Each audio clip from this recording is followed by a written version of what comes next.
Bonjour et bienvenue à la deuxième édition du webinaire propulsé par Wunjo, les pratiques RH innovantes au service d'une vie de qualité au travail.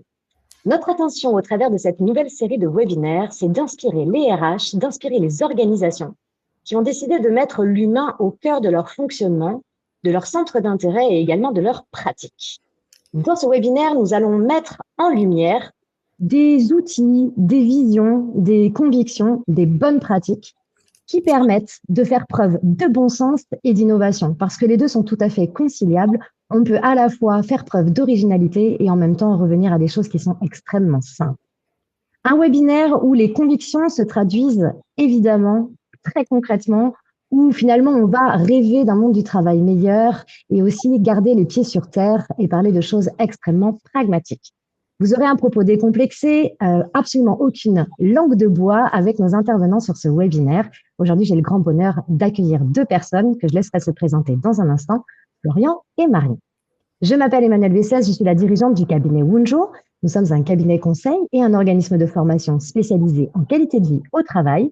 Notre société existe depuis un peu plus de 20 ans. Nous sommes rattachés à cette merveilleuse famille qui s'appelle l'économie sociale et solidaire.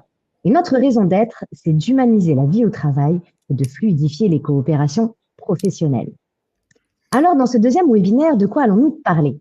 Nous allons parler de communication interne, celle que porte l'organisation à l'égard de ses collaborateurs et de ses collaboratrices pour fluidifier l'information, renforcer la cohésion, faire en sorte que le projet collectif soit porté par les parties prenantes internes. Et nous allons également parler de communication plus interpersonnelle et notamment de communication managériale, du rôle que peuvent tenir les managers pour renforcer ce lien, nourrir cette proximité relationnelle qui est extrêmement vertueuse entre un manager et un manager. Nos deux invités vont vous partager leurs convictions, bien sûr, et également leurs pratiques, ce qu'ils observent sur le terrain, la façon dont ils interviennent, et notamment avec un outil. Chacun d'entre eux a un outil, Connectim pour Florian, MaQVT pour Marion. Et oui, la technologie peut être au service de l'humain quand elle est bien pensée et bien utilisée. C'est ce qu'ils vont nous raconter. Alors, on est ensemble pour 1 heure jusqu'à 12h30. Nous sommes en live et ce webinaire est également enregistré. Vous en recevrez le replay pas plus tard qu'une fois qu'on aura raccroché. Et toutes les personnes qui regardent cette vidéo et qui sont en différé auront le grand bonheur de pouvoir quand même profiter des offres sympas qu'on va vous proposer à la fin du webinaire. Restez avec nous jusqu'au bout.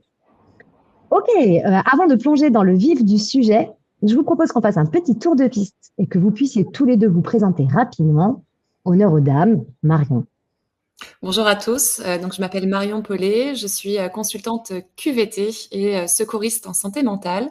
J'accompagne les organisations et aussi des individus dans l'identification et la résolution finalement de leurs problématiques en qualité de vie au travail en proposant des solutions sur mesure et à impact. Et donc, mon lien avec Wunjo, je suis certifiée Wunjo et j'utilise régulièrement dans mes accompagnements l'outil MaQVT, donc que Emmanuel vient d'évoquer et que j'aurai le plaisir finalement de vous présenter plus en détail par la suite avec des cas concrets justement de retour client. Et depuis peu, j'anime aussi la fresque de la QVT, une autre solution collective. Donc, c'est vraiment un atelier conférence sur le thème de la QVT en général. Ravi Marion, en tout cas, d'être avec toi ce midi, aux côtés de Florian, notre homme de la situation. Du coup, bonjour tout le monde, bonjour Emmanuel et Marion, merci pour l'introduction. Donc moi, je suis Florian Bermudez, je suis toulousain, passionné par les nouvelles technologies, les relations humaines et justement ce lien social qu'on peut créer, notamment au travail.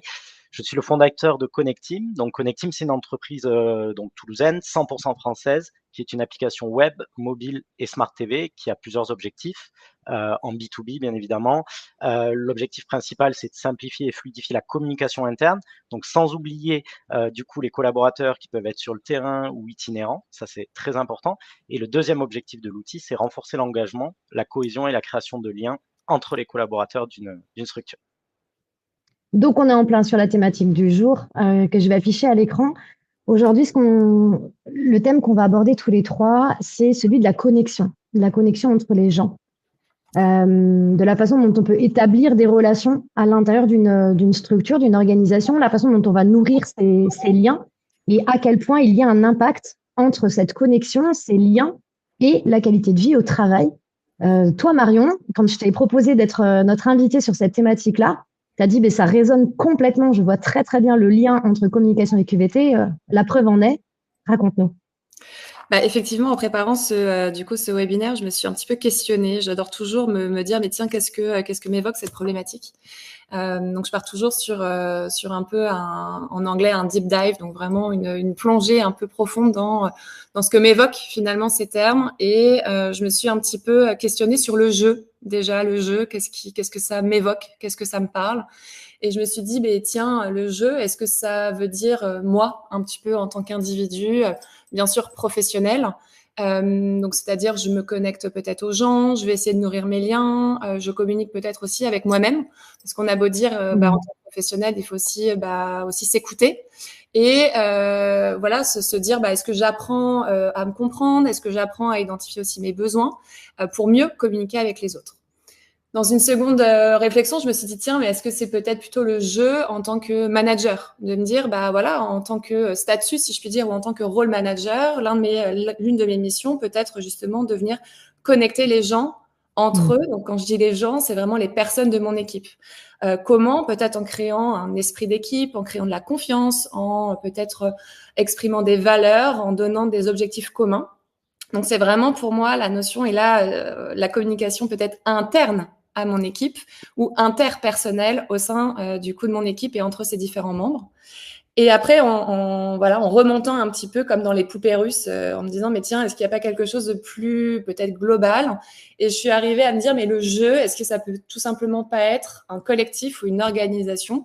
Un jeu qui voudrait plutôt dire un nous en tant que tel, mais un jeu qui voudrait dire on est responsable, on a vraiment un rôle du coup d'acteur tous ensemble, un rôle un peu de mission, de porteur d'intention. Et donc j'y vois plutôt cette notion de jeu, une certaine forme de responsabilité ou responsabilisation, et que finalement chacun est finalement responsable, doit s'impliquer justement dans la création de ce lien pour effectivement améliorer la communication interne à soi, interne à son équipe et interne à son organisation. Donc, en conclusion, c'est vrai que je me suis dit, au final, peu importe le jeu, que je sois individu, manager ou collectif, c'est jeu en tant que peut-être moi en tant que personne. Et ça me fait sourire, en effet, parce que c'est clairement des sujets, des promesses, notamment, que l'on essaie de porter dans toutes les démarches de qualité de vie au travail et dans les accompagnements que l'on a auprès des individus et des organisations. En tout cas, moi, c'est ce que j'essaie de pousser. Et ces 3 niveaux-là, ils ressortent très régulièrement quand on formalise des plans d'action QVT, quand on a réalisé des audits et qu'ensuite on fait ressortir les sujets. Post-Air Covid, on n'avait plus que ce sujet-là sur les lèvres. Comment on peut connecter les gens, comment on peut garder le lien, comment on peut nourrir la qualité de la relation alors qu'il y a la distance géographique, avec le télétravail notamment qui s'est très largement instauré, et puis que par la suite, parfois c'est délité, parfois c'est renforcé, parfois a été maintenu. Et avec le constat que cette proximité, qui est censée être géographique à la base quand on partage un bureau, finalement, c'était aussi le garant d'une proximité relationnelle et avec tout l'enjeu de comment je peux finalement rester connecté à l'autre alors que je suis loin de l'autre. Oui. On est quelques années plus tard, 5 ans plus tard, et on voit que c'est des sujets qui restent encore présents. La preuve en est, aujourd'hui, il y a plus de 120 personnes qui sont inscrites à ce webinaire et qui ont envie de pouvoir nourrir la qualité des liens et de la connexion entre les gens.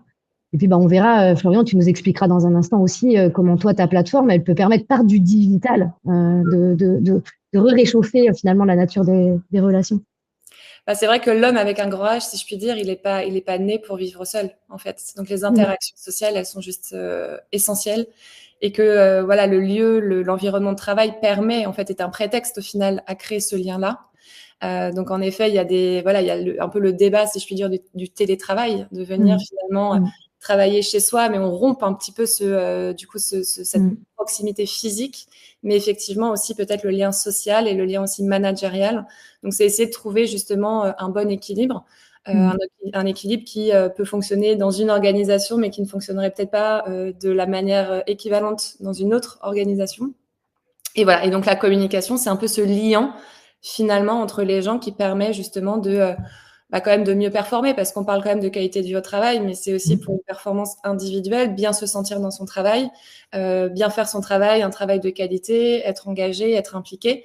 Et cette performance individuelle aura finalement on va dire l'autre côté qui est un autre pendant, la performance collective de l'organisation.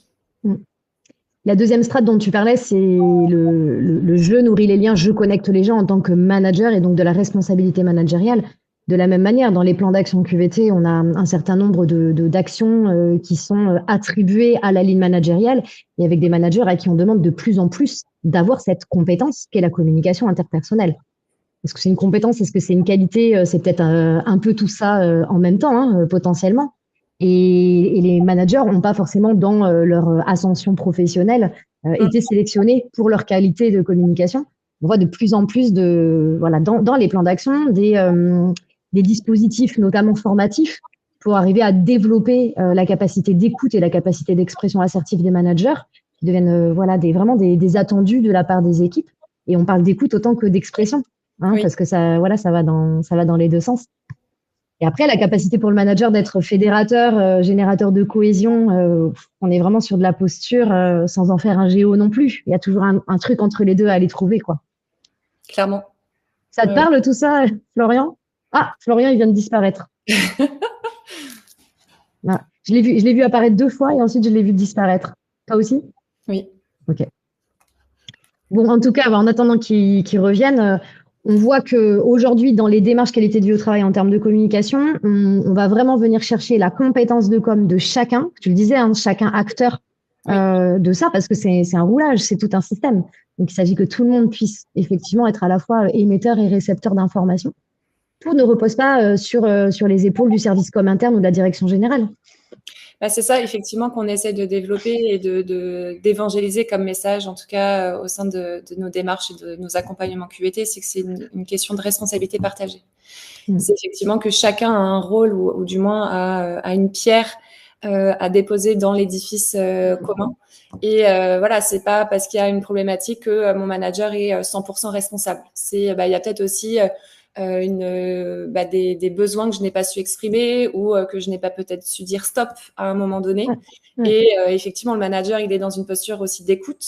C'est vraiment, comme tu le disais à juste titre, Manu, c'est émetteur-récepteur. Mais l'écoute est aussi ultra importante. Et notamment s'écouter l'est aussi. Ouais. Et nourrir les liens, ça vient pas simplement de la hiérarchie. Voilà, on est vraiment dans un système, une belle cohésion. C'est bien souvent les acteurs au sein de l'équipe qui prennent le lead de créer de la convivialité dans leur posture, etc. Et heureusement que tout ne tient pas au manager. Oui. Heureusement. Bon, Florian, et toi, quel lien tu fais entre la connexion des gens et la communication interne, la QVT, tout ça? Ouais, merci. Désolé, je sais pas ce qui s'est passé, j'ai été coupé. Beaucoup de liens. Moi, ce que j'apprécie particulièrement dans l'entreprise, je fais souvent beaucoup de parallèles avec le collectif, avec notamment les équipes sportives de haut niveau. Pour moi, le collectif, c'est vraiment quelque chose qui va caractériser l'entreprise au niveau de l'ambiance de travail, au niveau de la qualité des relations, au niveau de la performance aussi. Quand on est, par exemple, sur des concepts de qualité de vie au travail, de communication interne face à un dirigeant, ce qui va vraiment en priorité l'intéresser, c'est la performance, le partage de connaissances aussi. Et pour moi, la création de Connecteam, par exemple, c'est issu d'expériences professionnelles antérieures, à la fois dans des PME, des ETI, des grands groupes. J'ai toujours retrouvé les mêmes problématiques. De la machine à café où on va nous dire on est au courant toujours 2 mois après, de la rumeur avec la déformation des fois de la communication interne. Ça, c'est hyper important. S'engager dans une structure, il faut vraiment avoir une vision claire de ce qui se passe pour se sentir vraiment impliqué. Le Covid, Emmanuel, tu en as parlé tout à l'heure, a complètement rabattu les cartes. Aujourd'hui, les collaborateurs veulent être vraiment alignés avec, d'une part, les valeurs de l'entreprise, mais aussi être impliqués dans un maximum de décisions. Donc pour ça, nous, on a vraiment toujours considéré le numérique, le digital, comme un facilitateur. Et ça, Marion, tu l'as dit, la relation humaine, elle est super importante. Donc, en aucun cas, on va dire que le numérique doit remplacer la relation humaine. Par contre, le constat, c'est que dans une structure, par exemple, où il y a de la production, où il y a des collaborateurs itinérants, on va avoir des outils classiquement type des intranets, SharePoint, etc., qui sont souvent de très bons outils, mais qui vont exclure une grande partie des collaborateurs. Donc les collaborateurs terrain qui n'ont pas accès à un PC, qui n'ont pas d'email professionnel bien souvent, sont complètement exclus. Et du coup, bah, forcément, le niveau d'implication, il va se faire ressentir. Et donc du coup, depuis le Covid, encore une fois, il y a un gros travail RH qui est en train d'être fait ou qui est à faire sur la partie vraiment fidélisation, implication et même tout simplement motivation. Donc l'idée, ça va être vraiment d'arriver à partager de l'info, de permettre aussi aux collaborateurs de s'exprimer. Donc ça peut passer par plusieurs choses, mais tout simplement un retour de la boîte à idées, mais une boîte à idées moderne qui va être accessible de n'importe où, via son smartphone par exemple, être sondé sur des décisions qui vont être prises. Et ensuite, l'élément central pour moi, c'est le décloisonnement des services. Quand on va dans une structure, souvent à 12h15, 12h20, la compta va manger ensemble, le marketing aussi, et puis surtout, on ne se mélange pas. Or, évident et bon sens, ça tu l'avais dit Emmanuel en intro, c'est vraiment du bon sens. Si on crée du lien, si on apprend un peu à connaître les personnes, bah, du coup on va forcément mieux travailler ensemble et du coup la performance sera décuplée. Donc voilà, c'est vraiment ça, c'est vraiment ce qui nous anime. On passe beaucoup de temps dans notre vie au travail, donc essayer d'améliorer la qualité des relations, déjà essayer d'avoir des relations du coup de travail tout court, ensuite d'avoir une bonne qualité et ensuite arriver à impliquer vraiment les collaborateurs dans le projet collectif et commun de la structure. L'idée, c'est qu'on est une équipe, on parle souvent de sentiment d'appartenance, mais si on veut que les gens se sentent voilà, impliqués, il va falloir communiquer, il va falloir les sonder, il va falloir les interroger, et ça, pour moi, c'est des choses super importantes. Et je suis très bavard, donc je finirai juste en me disant qu'un des constats qui a été le mien, c'est que dans les structures où j'ai pu travailler, c'est qu'en fait, les fumeurs qui se rejoignent au coin fumeur sont en fait les personnes qui ont le plus d'infos sur la structure et qui connaissent au final le plus de monde dans la structure parce qu'ils vont rencontrer les personnes du 2e, 3e, 4e étage qui n'ont pas forcément l'opportunité du coup de rencontrer, sauf pendant le team building peut-être annuel ou la soirée des vœux. Voilà. Donc du coup, on peut trouver mieux pour arriver à fédérer tous ces collaborateurs autour d'un projet commun et voilà. Et ça, c'est notre mission. Et la complémentarité avec Wunjo, elle est importante parce que du coup, enfin, ils vont le présenter parce que c'est leur outil, mais pour avoir eu l'opportunité et la chance de le tester, c'est vraiment un outil qui va faire une photo à un instant T. Et quand on peut mesurer quelque chose, ensuite, on va pouvoir arriver à prendre des décisions et mettre des choses en place. J'ai cru que tu allais inciter tout le monde à fumer et à boire du café toute la journée, Florian. Non, on peut trouver mieux, je pense, comme moyen En termes de d'interaction. santé, ouais, c'est ça. Voilà, bon, écoute, t'as dit plein de choses. T'as presque fait un petit cours de communication. Je vais essayer de me mettre un peu en macro pour aller sortir des idées clés. Je trouve ça très intéressant. Je reformule aussi que les personnes qui sont avec nous aujourd'hui entendent que sur la communication, il y a un vrai sujet de fond, c'est-à-dire c'est quoi les messages que je fais passer et bien réfléchir à finalement mon personnel, de quelles informations il a besoin. Et ça, on peut évidemment imaginer ce dont les gens ont besoin. Le mieux, c'est peut-être de leur demander en fait quelles sont les informations qui sont stratégiques. Donc déjà poser des questions pour savoir quels sont les messages qu'on souhaite faire passer. Donc il y a vraiment une histoire de fond. Il va y avoir une histoire de forme, c'est-à-dire que faire passer un message avec une forme A ou avec une forme B n'aura pas la même efficience. Donc, bien réfléchir au format avec lequel on fait passer les informations. Et en l'occurrence, si on choisit du digital, comme la solution Connecting par exemple, c'est vraiment se poser la question de est-ce qu'elle elle a vocation à être inclusive, mais est-ce qu'elle l'est vraiment? Parce que c'est fou finalement ce que tu racontes. C'est qu'on a pu mettre en place des solutions qui, malgré qu'elles étaient blindées de bonnes intentions, potentiellement se retrouvaient à être contre-productives. Donc ça, voilà, je pense que c'est une petite vigilance intéressante à souligner. Et puis, tu as parlé dans la forme aussi de la question du timing. Tu sais, quand tu disais, si on va pas à la machine à café, on a l'information à la bourre, ou alors on découvre sur le tard, sur un réseau, pourquoi pas même sur les médias externes, qu'il y a une information dans l'entreprise. La question du timing pour faire passer l'information, elle est stratégique dans les entreprises, avec cette appétence pour être connecté, à savoir ce qui se passe en interne, ce qui se passe à l'extérieur en tant que citoyen. Donc effectivement, parfois avoir l'information même 10 minutes ou 1 heure ou un jour après les autres peut être extrêmement dévalorisant pour certains collaborateurs. On le voit dans les audits QVT, il y a des personnes qui disent qu'ils se sentent exclus, donc le contraire de l'inclusion, le contraire du sentiment d'appartenance, le contraire de l'envie d'aller vers l'autre, parce qu'ils ont le sentiment qu'ils ne méritaient pas d'avoir l'information en même temps que les autres. Oui, tout à fait. En fait, quasi systématiquement, quand il y a une enquête auprès des collaborateurs qui est faite sur la qualité de vie au travail, sur qu'est-ce qu'ils pensent de la structure, qu'est-ce qu'on peut améliorer, dans, je ne sais pas, 90% des cas, la communication interne, ça revient. Pourquoi? Et ça vient surtout de ces collaborateurs qui sont déconnectés, entre guillemets, du reste de la structure. Et donc, du coup, ça va avoir un impact forcément sur leur motivation, sur leur envie de se lever tout court le matin, puisque, du coup, pourquoi je me donnerais pour une structure qui ne montre pas forcément de reconnaissance, entre guillemets.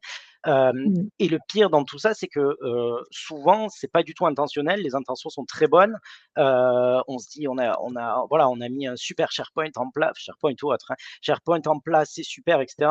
Mais on va se rendre compte qu'en fait, on a 40 personnes au bureau qui ont accès à un PC et qui, eux, voient l'information, il n'y a pas de problème. Mais on en a 170 en production qui, eux, sont jamais au courant. Donc, du coup, comme tu l'as dit, la pire des choses, c'est d'apprendre des nouvelles de sa structure sur un réseau externe, type LinkedIn ou des médias. Voilà, on a ouvert une nouvelle filiale, etc. Et le collaborateur, il est pas au courant. Donc là, du coup, ça va casser l'élan et ce sentiment de groupe. Donc, effectivement, il faut vraiment, vraiment travailler là-dessus. C'est hyper important. Il y a un autre aspect que tu as évoqué assez rapidement, c'était ce que je vais plutôt appeler la dynamique de communication, sur le fait que par des outils de communication interne, on va pouvoir descendre de l'info, cascader de l'info. Donc, quand je dis descendre, c'est vraiment de la direction à la ligne managériale aux collaborateurs, avec toutes les strates qu'on peut imaginer. Et tu dis bien, et l'idée, c'est aussi d'aller sonder et questionner. Tu as utilisé le terme plusieurs fois. Donc, vraiment être dans cet effet de balancier et de double dynamique pour pouvoir être le plus possible au contact du terrain, pour savoir ce que les gens pensent, ce que les gens ressentent, ce dont ils ont besoin, qu'ils puissent être acteurs aussi de cette dynamique de communication. Ouais, c'est ça. L'idée, c'est vraiment de permettre aux collaborateurs déjà de s'exprimer, alors avec des circuits de validation, bien évidemment, pour faire une communication ascendante et transversale. Ça, d'ailleurs, on le voit sur les statistiques, quand c'est pas de la direction vers les collaborateurs, mais c'est plutôt ascendant ou transversal, les taux de lecture sur les statistiques sont incroyables, parce que tout le monde a envie de pouvoir consulter des informations qui descendent pas que de la direction, qui sont bien évidemment sous contrôle, mais voilà. Et l'autre point, c'est les sondages. En termes de sondages, alors nous, on a pour habitude de beaucoup partager les retours d'expérience de tous nos utilisateurs et nos clients entre eux, pour leur donner aussi des idées, des best practices. Là, j'ai un exemple en tête tout simple. On a une structure qui avait des salles de réunion, qui avaient des noms, des numéros B02, etc.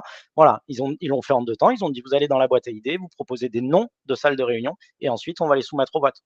Petite chose simple à faire, etc., mais sympa. Voilà. Et là, le but, c'est de montrer aux collaborateurs que son avis compte, qu'on l'écoute, etc. Et du coup, normalement, on a envie de se donner pour la structure. Ouais, c'est ça. Bon, tout ça, ça résonne très, très fort pour Marion, qui entend, OK, c'est quoi mes attentes à l'égard du travail? Quelle est l'expérience que j'ai envie d'y vivre? Et avec ce bénéfice dont tu parles, qui est la reconnaissance. En fait, c'est offrir de la valeur au collaborateur en lui donnant la possibilité de s'exprimer et d'être le destinataire de l'information. C'est intéressant quand on sait qu'il y a 95%, alors c'est pas très scientifique ma stat, mais 95% des Français et des Françaises qui hurlent le besoin d'avoir de la reconnaissance au travail. La communication est un outil simple pour nourrir ce besoin-là, qui est un besoin fondamental de l'individu de toute façon. Après, si je peux me permettre de rajouter un petit point, parce qu'on a parlé de la forme, du fond, de la cible, peut-être de la fréquence ou de top-down, la communication si transversale. Moi, j'ai observé aussi dans mes expériences passées, parce que j'ai plus de 15 ans aussi dans le salariat, avec des structures quand même assez importantes, c'est aussi trop d'infos tue l'info en communication interne. Nombre de collaborateurs où il y a des mails qui sont envoyés typiquement où en fait ça tombe dans les méandres des boîtes mail qui ne sont jamais lues. Et donc en fait, c'est aussi une question de priorité, un peu de la stratégie en finale de communication interne. C'est qu'il y a peut-être tout ne mérite peut-être pas d'être communiqué par un canal mail, on parlait aussi avec Florian en préparant le webinaire sur les salles les salles de pause, où on vient mettre des feuilles A4 qu'on vient empiler et finalement plus rien n'est lisible. Donc c'est effectivement de se questionner en tout cas, est-ce que il faut communiquer, si oui, comment, quand, et c'est vraiment venir tout coordonner en fait. C'est pas une communication vient jouer un plus sur l'autre et puis charge en fait au manager ou charge au collaborateur de prendre sa petite lampe frontale et d'essayer de trouver et d'aller à la pêche à l'information. Donc ça, je l'ai connu pour le coup. Ouais. Puis en faisant attention aussi de ne pas tout digitaliser et de garder de l'humanisation dans le portage des messages, où l'oralité parfois est bien plus puissante que 17 mails ou 15 affichages. Voilà, donc c'est vraiment se poser la question aussi de comment je ventile, hein, sur quel canal je ventile pour que ça soit pertinent. L'avantage avec le digital étant qu'on peut tout mesurer et on peut tout évaluer. Voilà, ça permet d'avoir un minimum de connaissances et de conscience. Bon, vous êtes déjà en train de gentiment glisser sur la partie suivante de notre webinaire, c'est les solutions. Voilà. Ce que vous avez envie de partager, de proposer. Marion, donc on parlait tout à l'heure de MaQVT. Oui. Tu peux nous en dire quelques mots, tu peux nous présenter déjà l'outil, puis après nous expliquer comment tu l'utilises. Clairement. Je crois que tu as une slide, Manu, pour ça déjà. Yes. Super, transition. Donc en effet, MaQVT, c'est un outil innovant de diagnostic, plutôt d'autodiagnostic de qualité de vie au travail personnel. Donc pour être un peu plus clair et explicite, c'est une web application. Donc c'est finalement, vous vous connectez à un site internet où chaque personne qui va être auditée va répondre finalement à une trentaine de questions. Donc ce dispositif est compatible soit du présentiel ou du distanciel. Et il s'adresse vraiment à tout type d'organisation. Donc, que vous soyez peut-être indépendant ou donc dirigeant, par exemple, d'une TPE-PME ou finalement manager d'un grand groupe, c'est vraiment adaptable à tout secteur d'activité et à tout type d'organisation. Pourquoi ? Parce qu'en fait, on rentre par l'individu. Et du coup, dans le cadre de ce diagnostic, finalement, on va accompagner l'audité, si je puis dire, notamment sur 3 typologies de questionnement. La première, c'est fondamentalement ce que cette personne a besoin au travail. Donc, c'est réfléchir et on va le guider sur différentes thématiques, typiquement les besoins de sécurité, les besoins de sens, le besoin d'inclusion et de se dire, OK, fondamentalement, est-ce que j'ai besoin de ça au travail ? Merci pour la slide. La deuxième question, c'est dans mon métier actuel, dans ma fonction actuelle, est-ce que j'arrive justement à venir satisfaire mes besoins ? Donc là, on est vraiment dans un contexte aujourd'hui, moi maintenant, à l'instant T. Et la dernière question que l'on évoque, et pas des moindres, c'est surtout le sentiment de bien-être au travail et le sentiment vraiment d'engagement. Donc clairement, on pose la question aux audités, comment est-ce que tu vis la situation ?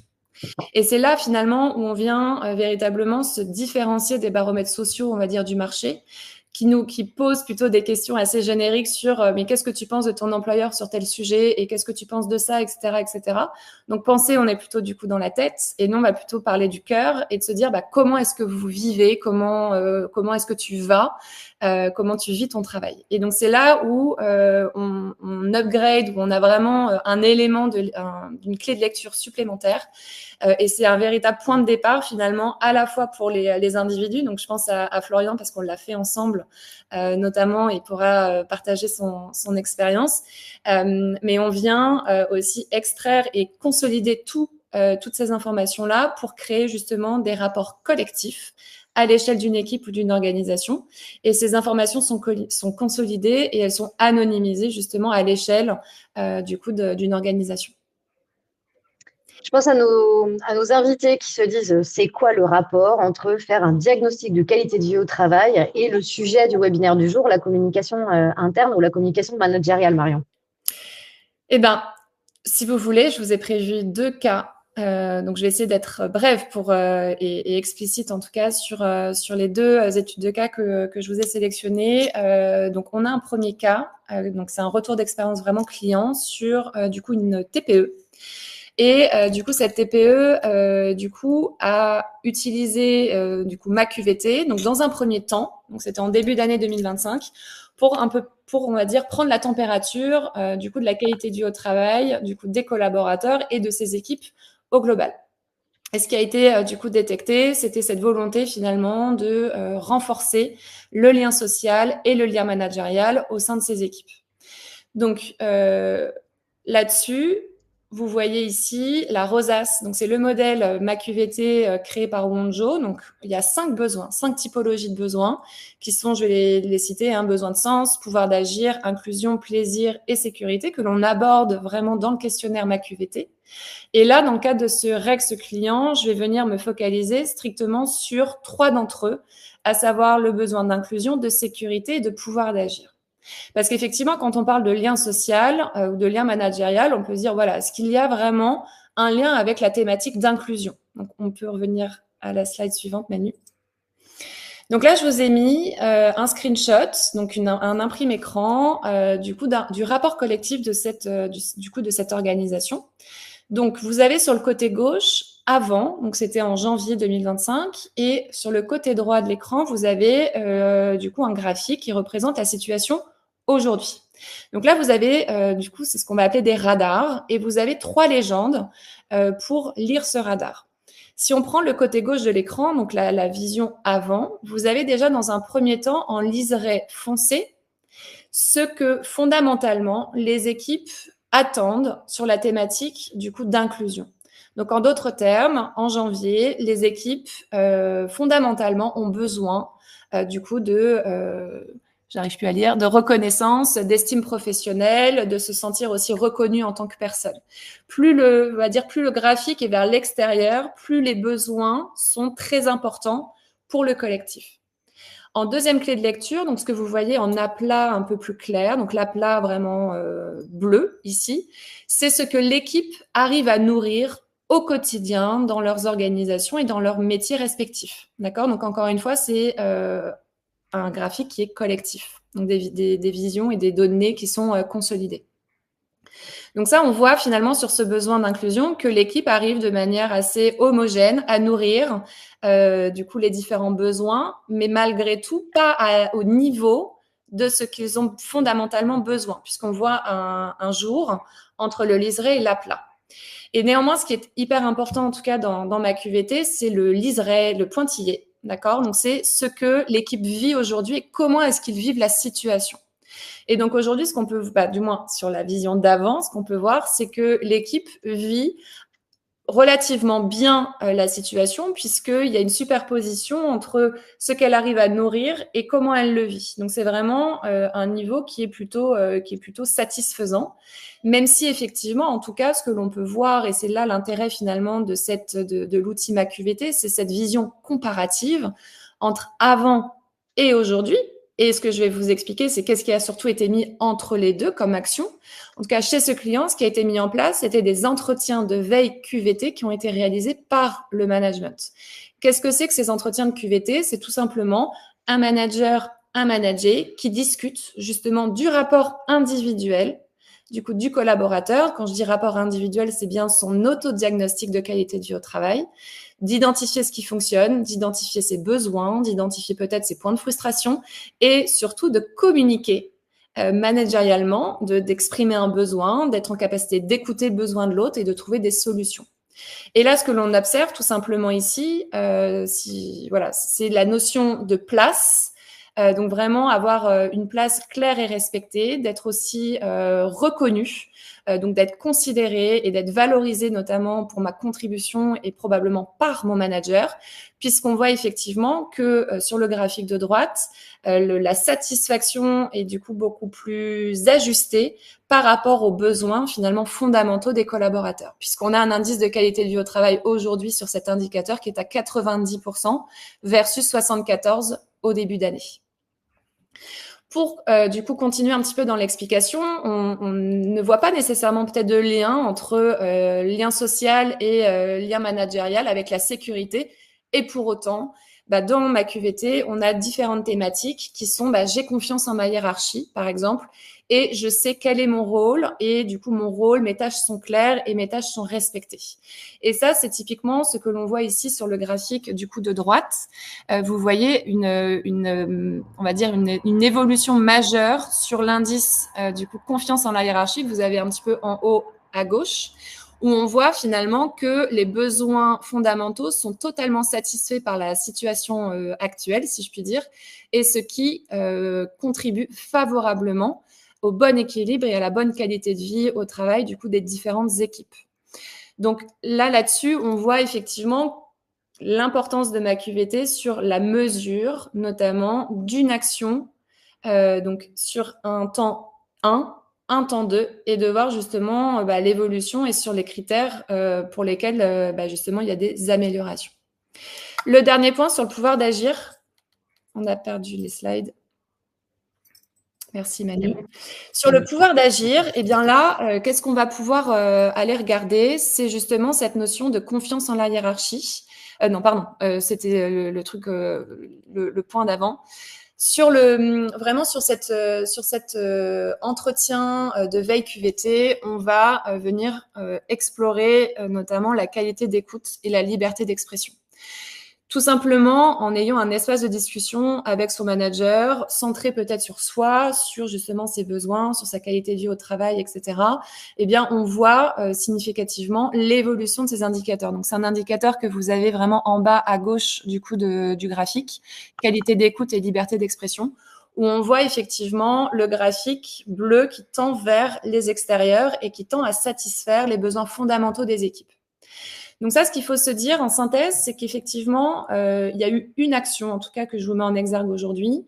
Voyez ça vraiment comme une démarche qui va être systémique et une démarche qui va être vivante. Pour quelle raison? En fait, tout s'influence. C'est-à-dire que là, on a eu une action qui est du coup des entretiens de veille QVT. On peut se dire, voilà, qu'est-ce qui, en premier lieu, qu'est-ce qui va peut-être évoluer? Oui, peut-être la confiance avec le manager, peut-être la liberté d'expression ou peut-être pas. Mais de se dire que l'analyse comparative et le suivi à différents moments dans l'année permettent justement de mettre des évolutions, de venir prendre en compte des KPI, si je puis dire, des indicateurs de performance et de mesurer finalement l'évolution. Et ces indicateurs que l'on vient de voir sur la qualité d'écoute, la liberté d'expression, la confiance dans les managers, je sais plus, la clarté du rôle, etc., en fait, vont avoir aussi des impacts qualitatifs sur la fidélisation des collaborateurs, sur aussi la motivation versus aussi leur engagement. Et finalement, ce prétexte, si je puis dire, de la qualité de vie au travail est bien au-delà, si je puis dire, d'une corbeille de fruits. Florian parlait effectivement du coup peut-être des jeux ou voilà, peut-être de l'environnement de travail. C'est complexe, il y a plein de critères, c'est systémique, mais c'est vivant. Et tout simplement pourquoi? Parce que c'est finalement à l'image du travailleur ou de la travailleuse d'aujourd'hui. Merci pour cette superbe démonstration, Marion. C'est hyper intéressant d'avoir du très, très concret avec de l'avant-après. Moi, ce qui m'épate toujours, c'est cet effet papillon de je mets en place une action, oui, qui est une action de communication et de relation, profondément, ce que tu disais sur les entretiens de veille QVT. Un manager qui prend le temps de passer 1 heure en tête-à-tête avec un collaborateur, une collaboratrice, ça peut paraître fou pour la plupart des managers de dire mais comment je peux faire ça? Enfin, j'ai absolument pas le temps. Versus cet exemple, ce retour d'expérience où en investissant ce temps, les bénéfices sont vraiment plus réels. Oui, clairement. Et aussi, on peut regarder sur le modèle de stress de Karasek aussi, sur la notion de diagnostic aussi RPS. En fait, il met en exergue vraiment ce qu'il appelle le soutien social. Et en fait, de par cette action qui paraît peut-être, entre guillemets, anodine, alors oui, on peut toujours trouver un prétexte, je n'ai pas le temps. Mais après, c'est plutôt, je ne souhaite pas prendre le temps pour faire cette action-là, en l'occurrence. Mais de se dire que le lien finalement managérial, le soutien managérial, le lien social que le manager va pouvoir créer avec ses managers, cette communication interpersonnelle, va améliorer certes la QVT de cette personne, mais aussi va contribuer finalement à la prévention beaucoup plus globale des risques psychosociaux. Et donc, c'est finalement quelque chose qui peut être facilement mis en œuvre. Quand je dis facilement, c'est aussi une question de volonté derrière. Pardon, hein, mais c'est pas de langue de bois. Yes, ouais. Bon, Florian, comment ça te fait réagir tout ça, toi, et quel lien tu fais avec Connecteam, avec ce que tu fais? Beaucoup de liens. Du coup, j'ai pu, et merci Emmanuel et Marion, du coup, moi, tester l'outil. Outil très simple d'utilisation, ça c'est la base. Si on veut toucher tout le monde, il faut que l'outil soit simple. Très bien fait, très précis. En fait, 2 choses. Moi, la première chose, je pense que rien que le fait d'initier une telle démarche dans une structure, ça envoie un message super positif aux collaborateurs. Parce que faut pas oublier que du coup, on va passer du temps, donc ce temps peut-être potentiellement de l'argent. Donc en fait, il faut pas le voir comme une dépense ou comme une perte de temps justement, mais plutôt comme un investissement. Donc rien que le fait d'initier la démarche, pour moi, on va augmenter la satisfaction.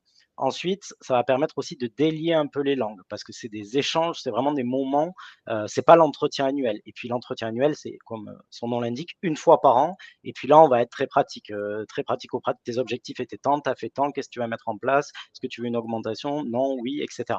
Là, c'est vraiment un échange qui est quasi, enfin pas informel, mais voilà, où les langues peuvent se délier un peu plus et c'est super important, de comprendre le moteur du collaborateur. Voilà, il y a un collaborateur qui va être, vraiment, motivé, par l'argent, l'autre par la reconnaissance, l'autre par la possibilité d'évolution, de mobilité interne et cetera. Et donc du coup, rien qu'en initiant cette démarche, la satisfaction, elle va augmenter. La personne, le collaborateur, quand il va rentrer chez lui, il dira: «Ben moi, avec mon manager, donc on m'a posé des questions sur ce que je pensais de ma relation, au travail, à la structure et cetera. Est-ce que je suis en phase?» Et en plus de ça, juste après, on a pris du temps, voilà, pour échanger sur, mes attentes, ce qui me plaît beaucoup, ce dont je pense manquer. Donc ça, pour moi, c'est super important. Je pense que les mentalités sont vraiment, vraiment en train de changer et heureusement. Aujourd'hui, il y a une énorme, quand même volatilité. Le freelancing fait quasiment plus rêver que, le salariat.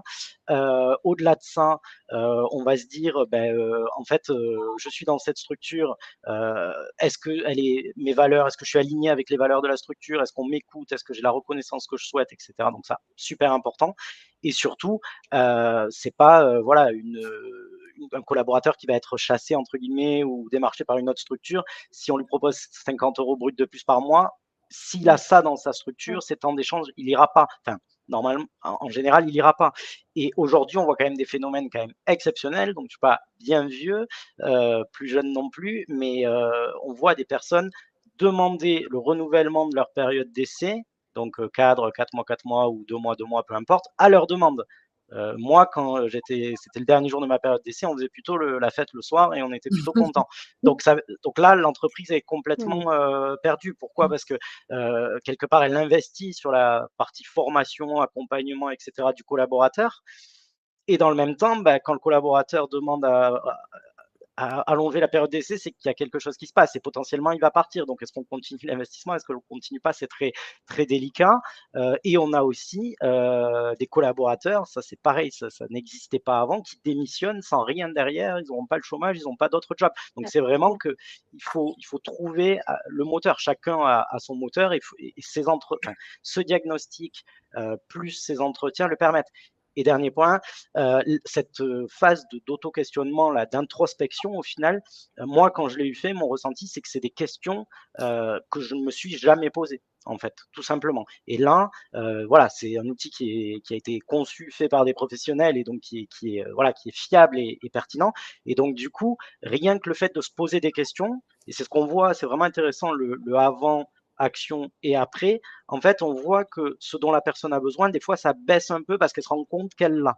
Et là, on revient du coup sur les sujets de communication, et cetera. Exemple, je veux être dans une structure qui est très engagée RSE, très écologie, parce que c'est mes convictions.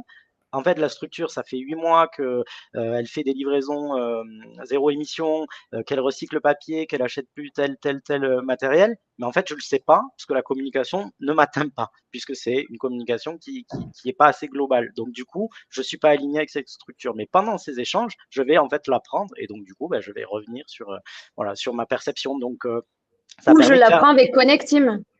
aussi Parce que bien tu es trop évidemment. mignon. Tu sais que potentiellement, il y aura un poste de commercial chez Wonjo pour toi. Hein. Tu es extraordinaire, Florian. On a assez Ouais, travaillé ici. Non, non, mais non, non, pas mal. réellement, c'est des choses, voilà, c'est des choses, qui sont, pleines de bon sens et nous, on aime bien le bon sens donc voilà, Yes. aligné. Bon, parle-nous de Connectim. Donc, juste comment à l'échelle collective, la Mmh. solution elle peut nourrir la qualité de ces liens et faire passer l'information.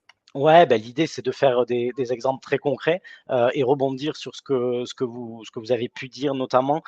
Du coup, bah, je veux bien que si tu peux changer de slide, s'il te plaît. Bon, ça, c'est une présentation générale de la structure. Voilà, ce qu'il faut retenir, c'est que ça fait 6 ans qu'on existe, on est éditeur de logiciels.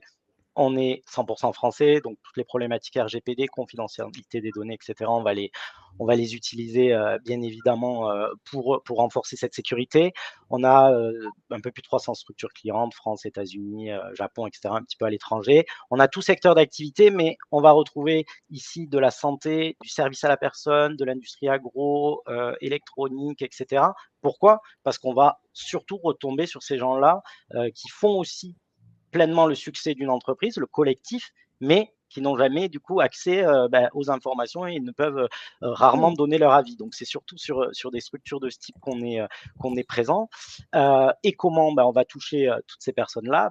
ça va être simple, enfin simple, on va multiplier les canaux. Donc, on va avoir une application web pour les personnes au bureau, une application mobile pour les personnes terrain et aussi des télés ou des écrans tactiles qui vont permettre aux collaborateurs d'être au courant de ce qui se passe et de participer à la vie de la structure. Voilà. Donc, on gère aussi, si tu peux changer de slide, s'il te plaît. Merci. On gère aussi tout ce qui va être mail perso aussi, donc en masquant les mails, mais en permettant aux collaborateurs qui ont des mails perso de se connecter. Et là, ici, je vais rebondir sur ce qu'a dit Marion tout à l'heure, le trop d'infos tue l'info. Pour moi, ici, le parallèle, c'est le WhatsApp barbecue de samedi prochain où il y a 20 personnes et au bout de 5 minutes, on a trop de notifications, donc on va les couper. Et ça fait un peu pareil avec les mails, les newsletters internes. Au final, les gens ne les lisent pas ou les coupent. Pourquoi? Parce que soit il y en a trop, soit on n'est pas concerné. Donc nous, sur l'outil, l'idée, c'est vraiment de pouvoir toucher à la fois tout le monde, mais aussi de pouvoir aller cibler. J'ai une info que pour la logistique, je ne vais pas venir déranger la compta, le marketing, etc. Voilà. Donc ça, c'est ce que permet l'outil. Des choses qui peuvent paraître simples, vous êtes dans un contexte international. Aujourd'hui, souvent, ce qui se passe, c'est qu'on va communiquer tout en anglais. Voilà. Bon, non, il y a des Français, des Italiens, des Espagnols, on a des outils. Nous, on a intégré un outil qui s'appelle DeepL de traduction qui est génial. J'écris en français et chacun reçoit dans son contenu des petites choses. Et permettre les interactions, ça, c'est important. Quand vous faites votre mailing ou de l'affichage papier, il n'y a aucune réaction parce qu'il y a on ne peut pas faire des likes, des commentaires, etc. Donc, l'idée, c'est de les faire participer. Voilà, très simplement. Ouais, tu peux changer si tu veux. Et finalement, de communiquer sur la communication, c'est-à-dire que l'information devient un prétexte à créer du lien aussi. Complètement. L'idée, c'est que ça soit vraiment dynamique et que ça donne envie, tout simplement. Et d'ailleurs, pour que ça donne envie, l'idée, c'est aussi d'avoir des visuels un petit peu sympas, très simples d'utilisation. Ce qui est compliqué ne marche jamais. Et voilà, aujourd'hui, on a des formats qui marchent super bien, tout ce qui va être les formats vidéo, les interviews collaborateurs, ce genre de choses, le portrait collaborateur. Ça, c'est des choses assez simples à mettre en place dans une structure. Et du coup, on va pouvoir le diffuser et donner envie de s'intéresser à ce qui se passe. Après, bien évidemment, il faut avoir des métriques aussi sur la consultation des actualités, voir ce qui plaît le plus, ce qui plaît le moins. Voilà, tout ça, c'est des petites choses. Souhaiter la bienvenue, cet exemple, il est tout bête, mais quand un collaborateur arrive, on prend une photo, ça prend 30 secondes, on va poster bienvenue à telle personne, et quand on la croisera dans le couloir, on ne sera pas surpris de croiser quelqu'un. On ne va pas se demander si c'est un prestataire externe, un client ou quelqu'un qui… Voilà, on est au courant des choses et ça change beaucoup de choses. Et même pour cette personne, en l'occurrence, ça la met à l'aise aussi parce qu'elle a déjà, entre guillemets, été un peu présentée via l'outil. Voilà, et après, du coup, on va aussi avoir, au-delà de la com, une vie de structure. Donc, une vie de structure, c'est quoi? C'est permettre aux collaborateurs, leur donner la possibilité d'aller proposer eux-mêmes des activités, pourquoi pas faire du covoiturage pour venir au travail, centraliser beaucoup de choses. Aujourd'hui, on voit dans les structures, on est perdu. Il y a de l'affichage papier, il y a des groupes WhatsApp dans tous les sens dont on n'a pas la maîtrise, il y a des emails, il y a un intranet, enfin, il y a vraiment de tout partout et ça, on s'en rend bien compte quand on arrive dans une structure. On ne connaît pas les outils métiers, on peut pas savoir vraiment qui fait quoi. Il n'y a pas forcément un organigramme précis ou un trombinoscope à jour. Ça, c'est des choses qu'on met, nous, sur l'outil. Voilà, et l'idée, c'est vraiment, encore une fois, que ça soit ascendant et transversal, c'est-à-dire que la partie activité, j'aime courir, je vais, pourquoi pas, après le travail, proposer à des gens de courir avec moi. Voilà. Et là, on va décloisonner ces fameux services dont on parlait tout à l'heure. Parce que ça peut se faire, en fait. Il y a le groupe WhatsApp de la compta, c'est bientôt l'été, quand vous partez quand en vacances, est-ce qu'on ne ferait pas un pique-nique à côté du bureau? Idéalement, si on pouvait le faire un peu plus global, ça serait sympa. Et côté direction, ça crée du lien, donc de l'engagement.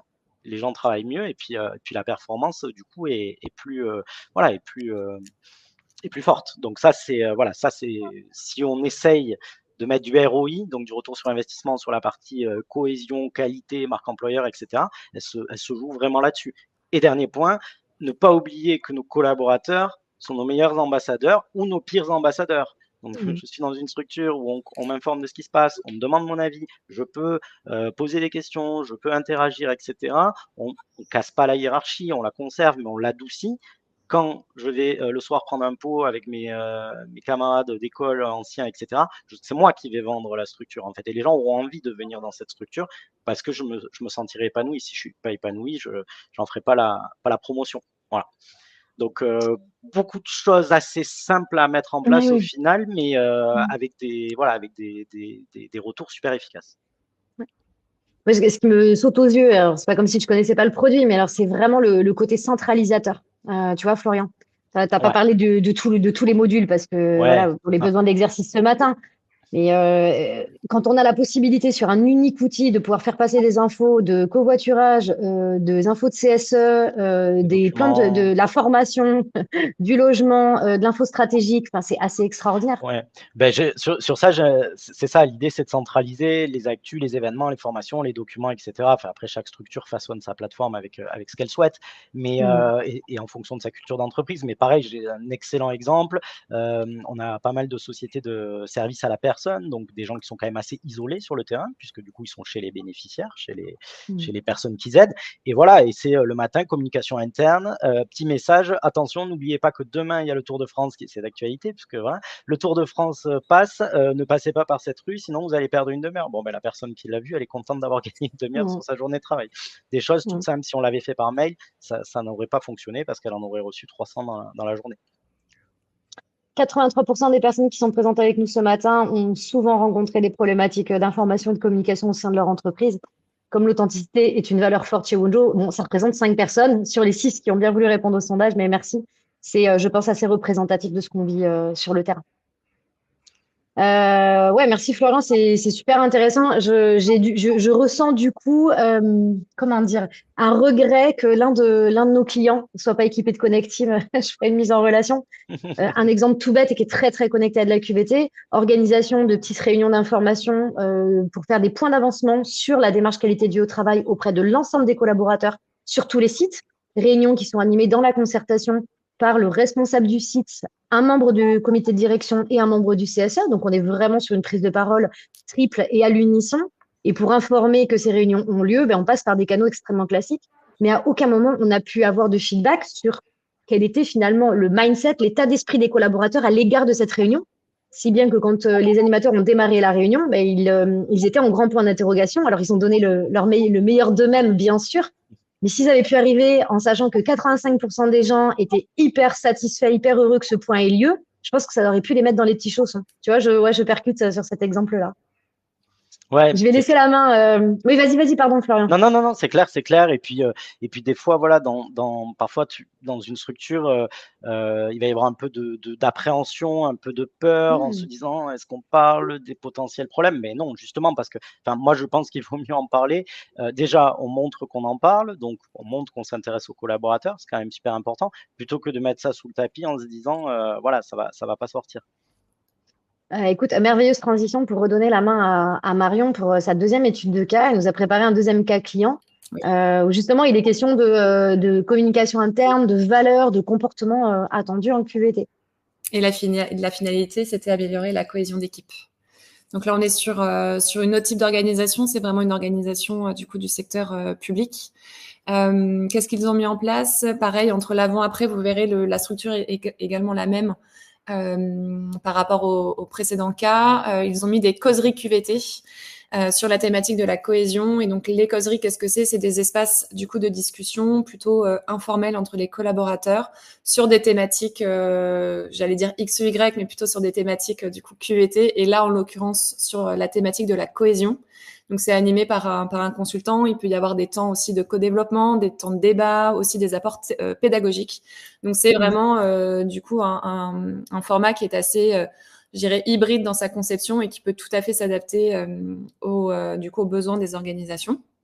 Et donc, effectivement, quand on parle de cohésion d'équipe, encore une fois, on peut se dire, est-ce qu'il y a finalement des éléments en termes d'inclusion? Mais là, je suis allée au-delà, justement, pour explorer la partie sens et la partie plaisir dans le cadre, du coup, de cette étude. Donc, si on poursuit sur le besoin d'inclusion, donc là, ce qu'on peut voir, c'est le même schéma que tout à l'heure, hein, sur l'avant et sur l'aujourd'hui. Donc là, on peut voir que significativement, du coup, ces graphiques n'ont quasiment pas changé. Donc, on peut se dire, bah tiens, c'est assez curieux parce que la cohésion d'équipe, c'est peut-être raccourci avec, bah oui, c'est se sentir inclus au sein d'un collectif. Eh bien, non, c'est pas nécessairement que ça. Et donc, on peut passer directement à la slide suivante qui est sur le besoin de plaisir. Et le besoin de plaisir, bah là, ce qui s'est passé dans le cadre de ce cas client, c'est finalement, on a consolidé finalement l'indice d'harmonie et l'indice de qualité de vie au travail que vous voyez en bas. Ils sont quasiment identiques dans les petits rectangles. Par contre, si on cherche à superposer le graphique d'avant et le graphique d'aujourd'hui, finalement, on peut se rendre compte que les graphiques ne sont pas du tout superposables. Donc, c'est-à-dire que la recette finalement de QVT a possiblement un petit peu évolué dans le temps. Donc, je reviens sur mon terme de tout à l'heure, systémique et vivant, c'est-à-dire qu'il est essentiel de mesurer à plusieurs moments de l'année, justement, parce que si on se contente de lire les KPI d'un point de vue macro, d'un point de vue hélicoptère, c'est bon, mon indice de qualité de vie au travail est à 77, peut-être qu'il est maintenu, mais finalement, le contenu à l'intérieur de ça est totalement différent.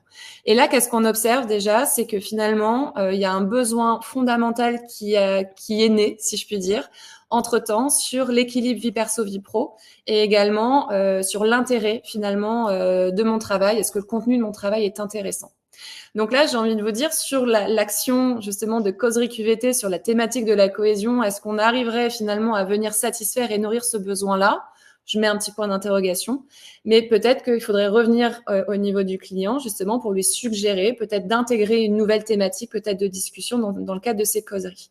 Donc c'est vraiment une démarche aussi d'amélioration continue et un accompagnement du coup plutôt long terme que l'on propose justement au niveau de nos clients. Le dernier point qui est effectivement le besoin de sens, c'est ce qu'évoquait notamment Florian tout à l'heure sur les valeurs. Et là, c'est ce qu'on voit clairement sur l'avant-après. C'est que les valeurs, finalement, c'est quelque chose déjà de très personnel, de dire ok, quelles sont nos valeurs. Si on connaît vraiment le nom, si je puis dire, de ce client et la nature du coup de leur activité, moi, faites-moi confiance, c'est juste primordial finalement dans leur activité, le respect de leurs valeurs.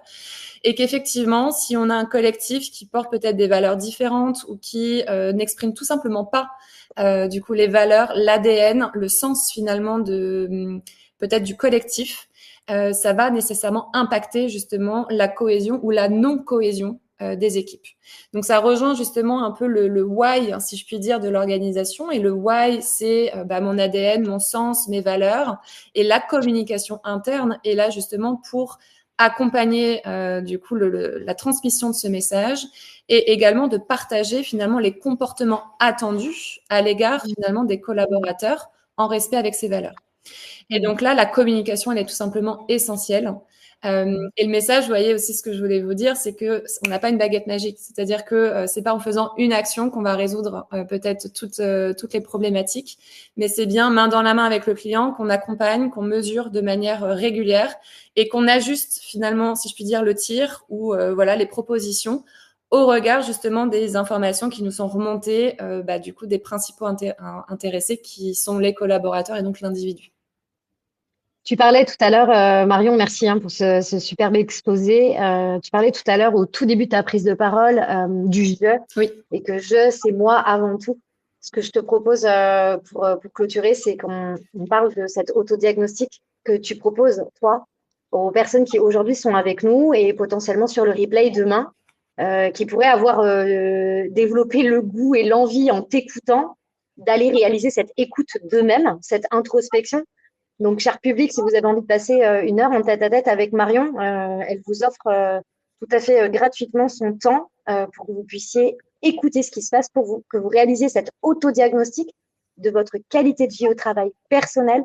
Ça sera complètement confidentiel, ça sera tout chaud doudou, comme j'aime bien le dire, hyper agréable, pas intrusif et en même temps extrêmement générateur d'une prise de conscience de ce qui fait que vous faites bien de vous lever le matin et de faire ce métier-là et d'être dans cette boîte-là. Parce qu'il y a plein de choses positives et qui vous permettra sans doute aussi d'évaluer les axes de progrès, les points qui frottent un peu, qui grattent un peu, voire même ceux qui vraiment vous font mal et sur lesquels vous n'avez plus envie de jouer. Donc voilà, vous pouvez flasher le QR code, vous pouvez cliquer sur le lien que notre collègue Amandine met dans le chat. N'hésitez pas à remplir ce petit formulaire et puis à vivre cet instant qu'on a plaisir à vous offrir. Si cette dimension collective elle vous a plu, si vous avez envie d'offrir à votre équipe de travail un vrai temps où on prend à la fois de la hauteur et on vient en profondeur sur l'expérience et le vécu du travail, ce dont parlait Marion tout à l'heure avec ses mesures, ses audits, nous les réalisons à l'occasion de la fresque de la QVT. Elle a été inventée en novembre 2022, donc ça date pas d'hier. On a le grand bonheur d'être reconnu comme l'une des 30 fresques majeures aujourd'hui de France sur plus de 450 fresques et ateliers. Cette fresque, elle existe en plusieurs formats, 1 heure, 2h30, 4 heures, et l'original, vraiment le format le plus transformatif pour les équipes, est un format de 7 heures. Il faut savoir que c'est également une formation, donc elle est finançable par les fonds, puisque nous sommes organisme de formation certifié Calliope. Si ce que Marion vous a aussi partagé vous a plu et que vous aimeriez être Marion. Alors, être complètement Marion, Je suis pas sûre. pas sûr. Par contre, faire ce que fait Marion, elle est consultante en qualité de vie au travail. Elle est venue se former dans l'école interne de Wunjo. Nous formons des indépendants et des salariés qui sont en charge de la QVT ou qui sont des managers et qui ont envie de renforcer leur dialogue managérial au cours d'un parcours en 3 niveaux. C'est 3 fois 2 jours. Donc voilà, vous avez les informations là sur la slide, vous avez tout ce qu'il faut sur notre site internet et vous pouvez cliquer dans le chat sur le lien qui vous est donné par notre collègue. C'est plus qu'une formation, c'est un chemin aussi de découverte de soi, c'est une rencontre avec toute une communauté de consultants QVT qui ne sont pas que des académiciens et des grands théoriciens de la qualité de vie au travail, mais qui vont vraiment sur le terrain pour faire avancer les choses avec cet outil et avec ce format génial qu'est la fresque. On espère que ce webinaire vous aura plu, que vous aurez appris des choses, que ça aura connecté aussi à l'intérieur de vous, que ça vous aura donné envie de développer les liens entre vous et peut-être avec nous. On peut vous donner rendez-vous à notre prochain webinaire qui est le 23e SAV de la QVT. Donc, on fait le service après-vente de ce qu'on nous a vendu pendant des années, c'est-à-dire des croyances erronées sur le travail et de la QVT bullshit. Et on aura le bonheur d'accueillir Olivia Arthur, qui est sophrologue et qui est spécialiste du burn-out et qui est également une consultante QVT de notre équipe. Donc, ça sera le 29 juillet à 11h. Vous pouvez retrouver tous les webinaires de Wunjo sur notre chaîne Webikeo. Voilà, il commence à y en avoir un certain nombre. On est très régulièrement sur Webikeo, à peu près tous les mois. Et si vous avez le bonheur à contacter Florian, parce que Connecteam vous a sacrément tapé dans l'œil, voici les coordonnées. Il est facilement trouvable partout sur les réseaux sociaux et extrêmement accessible pour un patron d'une boîte qui cartonne. Merci à tous les deux pour vos prises de parole, pour votre engagement, pour votre passion pour la relation interpersonnelle. C'était super intéressant. Je vous dis à bientôt. Merci, bonne journée à tous. Merci, à bientôt.